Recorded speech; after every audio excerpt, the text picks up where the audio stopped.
ऊधमगढ़ के महाराज खड़ग सिंह बड़े ही अत्याचारी थे। प्रजा महाराज से बड़ी परेशान थी। महाराज का विशेष अंगरक्षक समर सिंह महाराज के स्वभाव और प्रजा के प्रति व्यवहार को पसंद नहीं करता था।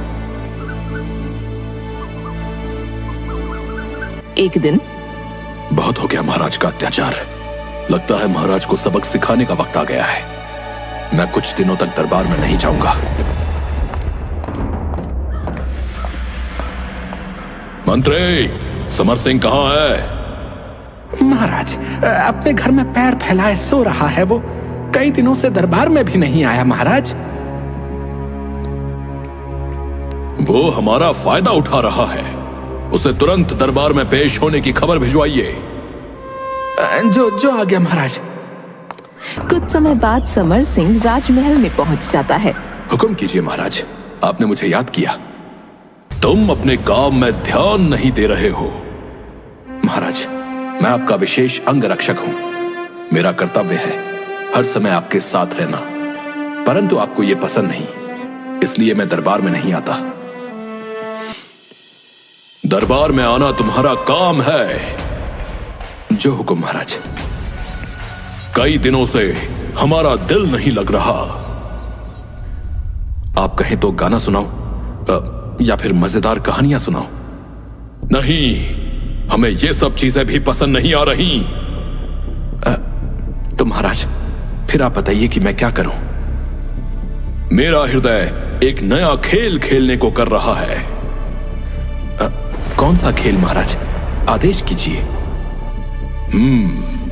हम दोनों आमने सामने बैठेंगे और मैं बीच में अपने प्यारे बिल्ले को बैठाऊंगा और उसकी पूंछ पर जलती हुई मोमबत्ती रख दूंगा। उसके बाद हम दोनों अपने प्रयासों द्वारा उसे अपनी अपनी तरफ आकर्षित करेंगे। कहो, कैसा रहेगा ये खेल? महाराज, इस खेल में क्या मजा है? वो आपका प्रिय बिल्ला है, इसलिए वो आपकी तरफ ही जाएगा। पूरी बात सुनो। बिल्ला जिसकी गोद में कूदेगा वो जीतेगा और मोमबत्ती जिसकी तरफ गिरेगी वो हारेगा। हर बार हम दोनों दांव पर कुछ ना कुछ रखेंगे। मारे गए। महाराज का चहेता बिल्ला तो उनकी गोद में ही गिरेगा और मुझे हरा देगा। समर सिंह, क्या सोच रहे हो? क्या हम कोई दूसरा खेल नहीं खेल सकते महाराज? नहीं, मुझे सिर्फ यही खेल खेलना है और पहले दांव के लिए मैं 100 मोहरे लगाता हूं। परंतु मेरे पास इतना धन नहीं है महाराज। हमने तुम्हें मुआवजे की रकम दी थी ना, वो अभी भी तुम्हारे पास है।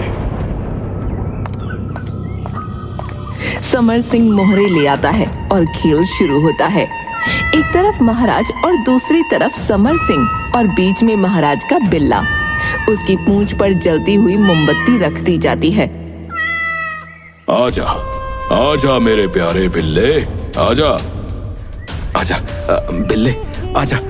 मैं तुझे बढ़िया दूध पिलाऊंगा, तुम मेरे पास आजा। जल्द ही महाराज का चहेता बिल्ला उनकी गोद में होता है और मोमबत्ती समर सिंह की तरफ। वही हुआ जिसका मुझे डर था। मेरे प्यारे बिल्ले, तुमने मुझे सोने की मोहर जिता दी। इस तरह कई बार खेल चलता रहा और हर बार महाराज जीत जाते और समर सिंह हार जाता। समर सिंह का सारा धन महाराज के पास पहुंच चुका था। महाराज, अब तो मेरे पास फूटी कौड़ी भी नहीं बची। अब इस खेल को खत्म कर दीजिए। अभी मेरा दिल नहीं भरा। तुम अपने कपड़े और जूते लगा सकते हो। लगता है आज मेरी खैर नहीं, ये मुझे नंगा करके ही मानेगा। समर सिंह को अपने कपड़े और जूते दांव पर लगाने पड़े और वो दांव भी समर सिंह हार गया। मैं जीत गया। बिल्कुल महाराज, ये लीजिए मेरे कपड़े और जूते और मुझे जाने की आज्ञा दीजिए। खेल अभी खत्म नहीं हुआ। तुम अपना सर दांव पर लगा दो और मैं तुमसे जीता हुआ सारा धन तुम्हारे कपड़े, जूते और 10,000 मोहरे भी दांव पर लगाता हूं। क्या कहा महाराज? मेरा सर? हाँ, तुम्हारा सर। कैसे इस दुष्ट के चंगुल से बचूं? महाराज, मुझे इस बार भी अपनी हार दिख रही है। मैं अपना सर दांव पर लगाने से पहले आखिरी बार महल के बाहर जाकर खुले आसमान को देखना चाहता हूं महाराज। ठीक है, परंतु जल्दी लौटना।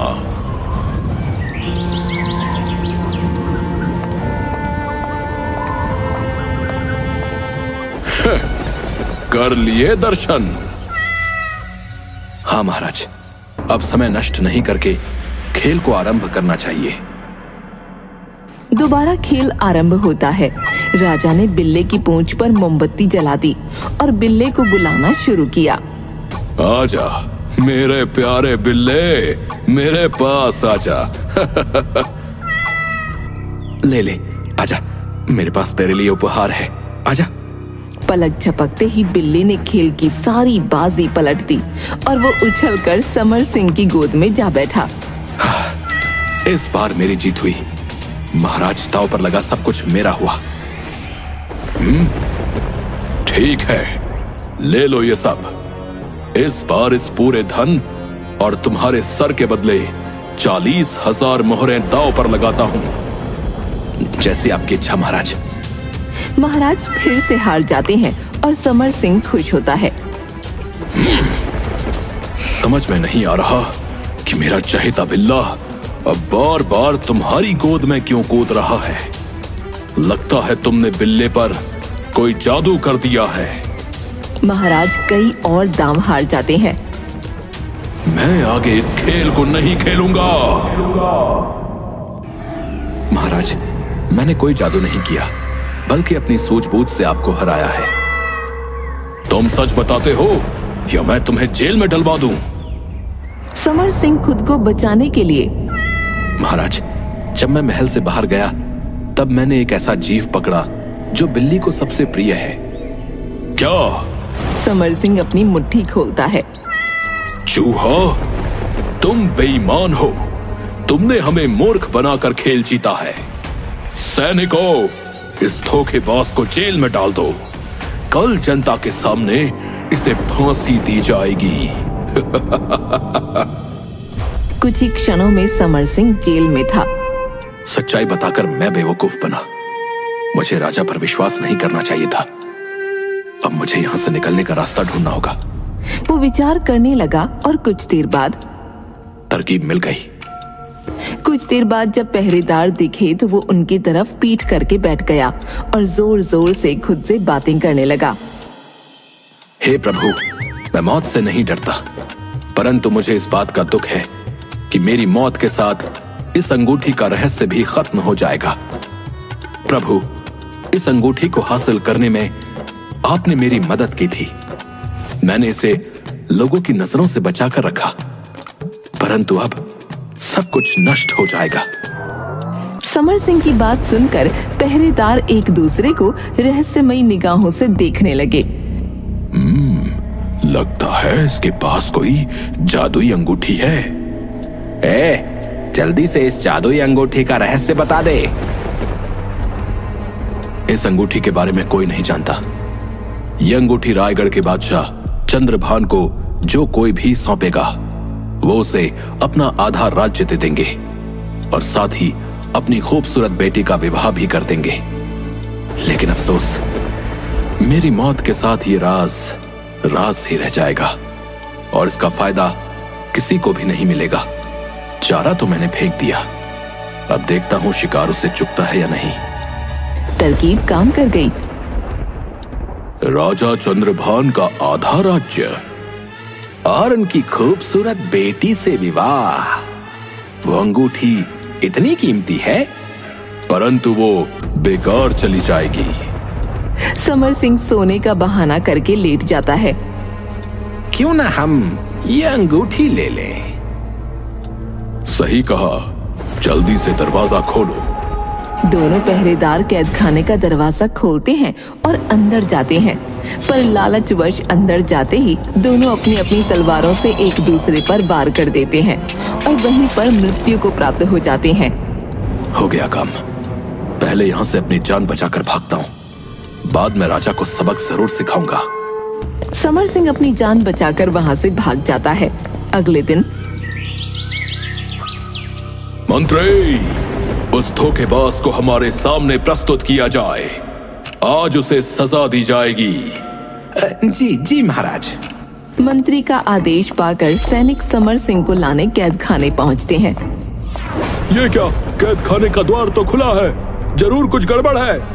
कैद खाने के अंदर पहुंचकर, हे भगवान, समर सिंह तो गायब है और ये दोनों यहाँ मृत पड़े हैं। हमें तुरंत महाराज को इसकी सूचना देनी होगी। स्थिति को देखते हुए तो ऐसा लगता है कि इन दोनों पहरेदारों ने ही एक दूसरे को मारा है। सैनिक महाराज के पास वापस पहुंचते हैं।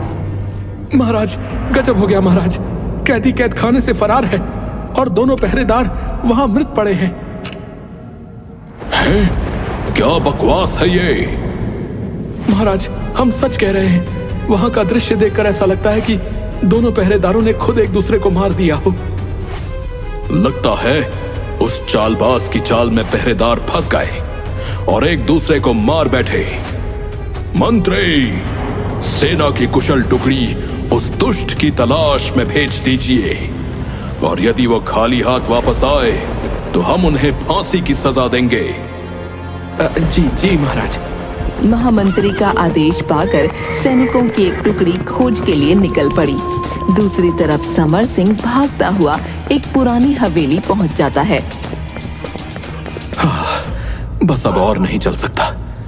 आज रात यहीं गुजार लेता हूँ और कल आगे का सफर पूरा करूंगा। वो दस्तक देता है। अंदर से एक बूढ़ा व्यक्ति बाहर आता है और समर सिंह की हालत देखकर क्रोध में बोलता है, यदि तुम भीख मांगने आए हो तो तुरंत चले जाओ। हाँ, मेरे पास देने के लिए कुछ भी नहीं है।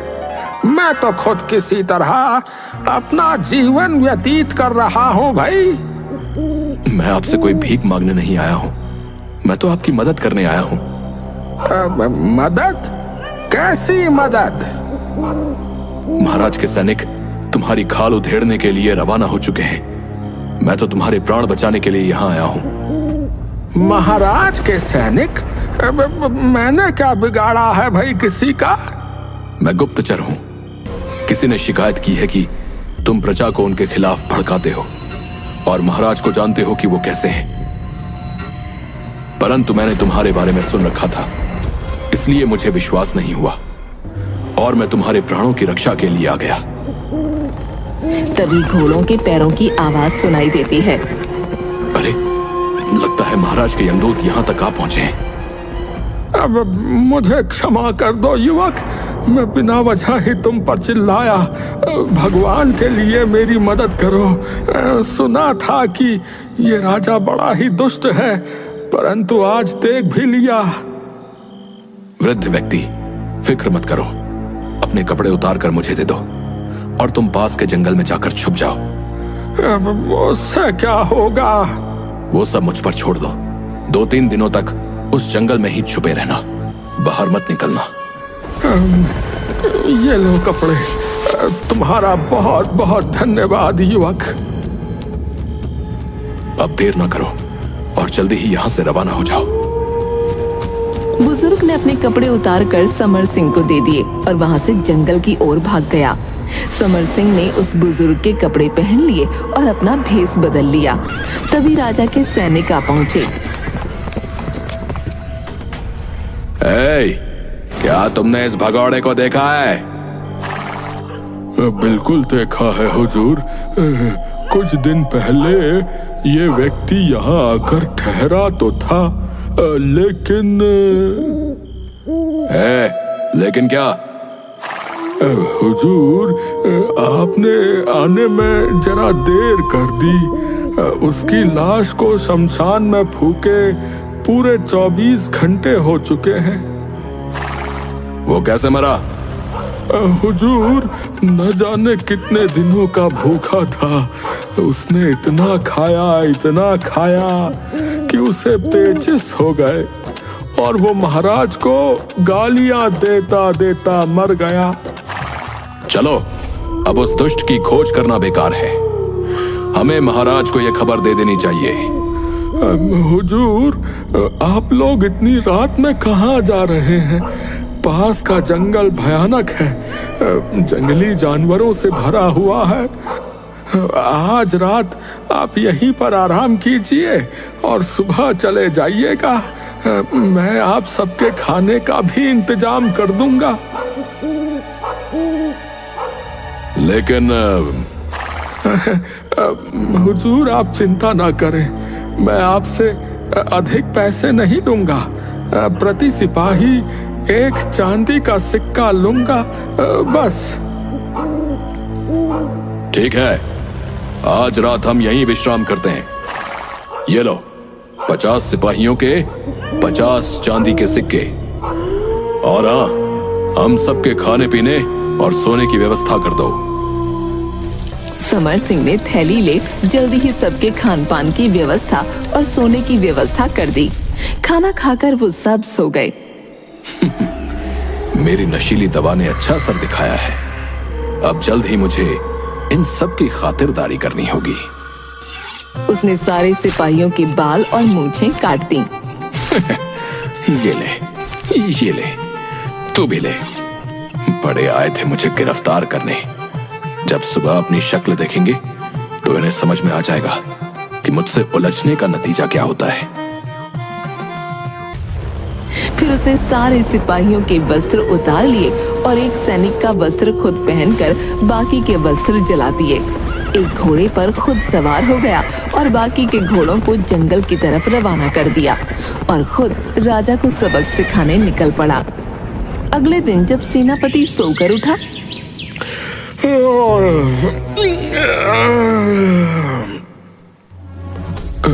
अरे, ये सब क्या है? ये सब बिना वस्त्र के क्यों है भाई? इन सब के बाल और मूंछ कहां चली गई? तभी उसका हाथ अपने सर पर गया। अरे, ये क्या? मेरे सर के बाल भी गायब हैं। उस बूढ़े ने ही किया होगा। अभी देखता हूं उसे। वो बूढ़े व्यक्ति को ढूंढता है पर उसे वो नहीं मिलता। सेनापति अब समझ चुका था कि ये सब समर सिंह ने ही किया है। अरे, उठो, उठ। देखो, धोखेबाज समर सिंह ने हमारी क्या दुर्गति कर दी है। अरे, हमारे कपड़े किसने उतारे हुजूर? मेरे बाल भी गायब है मालिक। समर सिंह का किया धरा है ये सब। कल रात बूढ़े के रूप में वही था। अब मैं उसे नहीं छोड़ूंगा। उसकी बोटी बोटी कर दूंगा। चलो, उसका पीछा करो। हुजूर, हम इस अवस्था में बाहर कैसे जाएंगे? उधम सिंह, तुम जाओ और सबके लिए वस्त्र का प्रबंध करो। लेकिन हुजूर, मैं इस अवस्था में बाहर कैसे जाऊं? मुझे नहीं पता। कहीं से भी वस्त्र का प्रबंध करो। शाम तक उधम सिंह सबके लिए वस्त्र का प्रबंध कर लौटता है। वो सब किसी तरह छोटे बड़े कपड़े पहनकर वहां से निकलते हैं। जंगल में छुपा बूढ़ा खुद से बोलता है, अरे, उस युवक ने इन सैनिकों की ये हालत कर दी। मैं वापस जाकर जो कुछ भी मेरे पास है सब कुछ उसे दे दूंगा। बूढ़ा वापस जाता है और देखता है कि समर सिंह वहां नहीं है।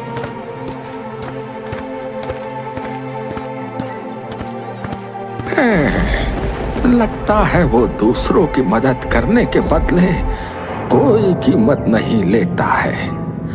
चलो भाई, भगवान उसे हमेशा सुखी रखे, यही प्रार्थना है। दूसरी तरफ कई दिनों की यात्रा के बाद सैनिक नगर वापस पहुंचते हैं।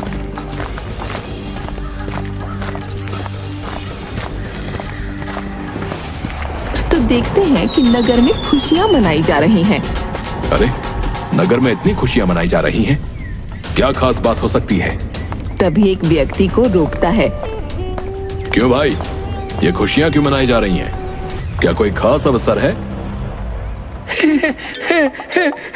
लगता है तुम किसी जंगल से आ रहे हो, वरना तो यहाँ का बच्चा बच्चा जानता है कि हमारे दुष्ट राजा के मरने की खुशी में पिछले 4 दिनों से त्योहार मनाया जा रहा है भाई। अब क्या कहा? महाराज का स्वर्गवास हो गया? हाँ, उस दुष्ट राजा का नरकवास हो गया। किसने मारा महाराज को? अरे, तुम्हें नहीं पता? उस भले समर सिंह की आत्मा ने, उसने तो मरकर भी हमारा भला कर दिया भाई। चलो राजमहल चलकर पता करते हैं कि ये सब क्या माजरा है।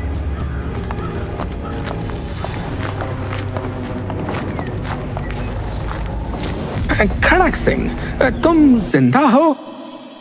क्या मतलब मंत्री जी? अगर मैं जीवित नहीं तो आपके सामने कौन खड़ा है? लेकिन राम सिंह ने तो कहा था कि समर सिंह ने तुम सबको मार दिया।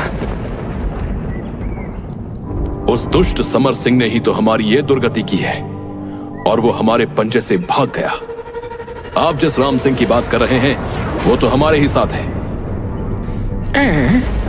इसका मतलब वो समर सिंह ही राम सिंह का रूप धारण करके दरबार में आया था, और उस रात भूत बनकर महाराज को डराकर छत से नीचे गिरा दिया। आप क्या बोल रहे हैं मंत्री जी? कृपया कर हमें भी तो बताइए कि उस दुष्ट ने यहाँ आकर क्या किया, और महाराज की मृत्यु कैसे हुई? आज से 6 दिन पहले समर सिंह राम सिंह के रूप में दरबार में आया और उसने कहा, महाराज की जय हो। तुम कौन हो सैनिक, और दरबार में क्यों आए हो? क्या तुम्हें पता नहीं कि बिना आज्ञा दरबार में आना मना है? क्षमा चाहता हूं महाराज, लेकिन मैं बिना वजह दरबार में नहीं आया हूं। मेरा नाम राम सिंह है और मैं सैनिकों की उस टुकड़ी में शामिल था महाराज, जिसे आपने सेनापति जी के साथ समर सिंह को पकड़ने के लिए भेजा था। तो कहाँ है वो दुष्ट? मुझे बहुत दुख के साथ कहना पड़ रहा है कि सेनापति जी और बाकी के सारे सैनिक अब इस दुनिया में नहीं रहे। तुम क्या बकवास कर रहे हो? मैंने बिल्कुल सही कहा महाराज। उन सबको उस दुष्ट समर सिंह ने ही मौत के घाट उतारा था। मैंने संघर्ष करने के पश्चात उस दुष्ट समर सिंह को मार गिराया, परंतु वो इतनी आसानी से हार मानने वाला कहां था। मृत्यु के बाद भी वो भूत बनकर आया महाराज। क्या तुम क्या कह रहे हो सैनिक? भूत बनकर? जी महाराज, मैंने फिर भी हार नहीं मानी और उससे लड़ता रहा। अंततः उसे दुम दबाकर वहां से भागना ही पड़ा, और आपको दिखाने के लिए मेरे पास कुछ नहीं था, इसलिए मैंने उसकी लंगोटी ही निशानी के रूप में रख ली महाराज। दुष्ट समर सिंह की आत्मा शर्म से चुल्लू भर पानी में डूब मरी होगी कहीं। शाबाश राम सिंह, तुमने बहुत महान कार्य किया है। इस बहादुरी का तुम्हें मुंह मांगा इनाम दिया जाएगा। पहले हमें उस दुष्ट की लंगोटी तो दिखाओ, जिससे हमें विश्वास हो जाए कि वो मर चुका है। समर सिंह अपने पास से एक लंगोटी निकालकर महाराज को दिखाता है। बहुत खूब, हम तुमसे अति प्रसन्न हैं। तुम ये लंगोटी हमें दे दो। इसे देखकर हमारे दुश्मनों को हमेशा याद रहेगा कि हमसे उलझने का क्या परिणाम होता है। परंतु ध्यान से महाराज, ये कोई साधारण चीज नहीं है। ये एक भूत की लंगोटी है महाराज, भूत की लंगोटी। तुम चिंता ना करो और जाओ यहां से। महाराज ने समर सिंह को बहुत सारा धन देकर विदा किया और रात के समय वो लंगोटी अपने सिरहाने रखकर सो गए। तभी उन्हें एहसास हुआ कि जैसे कोई उनके पास आकर खड़ा है। महाराज भूत से बचने के लिए महल से बाहर भागते हैं। बचाओ बचाओ, कोई समर सिंह के भूत से मुझे बचाओ। अरे बाप रे, समर सिंह का भूत ये कहां से आ गया? जो भी तुम्हें बचाने की कोशिश करेगा वो भी मेरे हाथों मरकर भूत बन जाएगा। मैं तुम्हें जीवित नहीं छोड़ूंगा। भूत की बात सुनकर सैनिक महाराज को बचाने की जगह खुद की जान बचाकर वहां से भाग जाते हैं और महाराज भूत से बचने के लिए भागते हुए महल की खिड़की से नीचे गिर जाते हैं।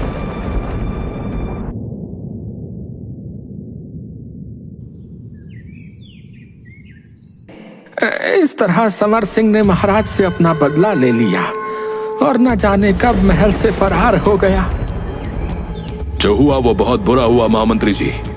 उस दुष्ट को उसके किए की सजा मिलनी चाहिए। हम कुछ नहीं कर सकते सेनापति, क्योंकि समर सिंह के साथ पूरी प्रजा की हमदर्दी है। इसलिए तुम अपना हुलिया ठीक करो और प्रजा के द्वारा चुने गए नए महाराज की सेवा में उपस्थित हो जाओ। हाँ, जो आज्ञा महामंत्री जी। दूसरे दिन नगर वासियों द्वारा चुने गए व्यक्ति को महाराज का कार्यभार सौंप दिया जाता है।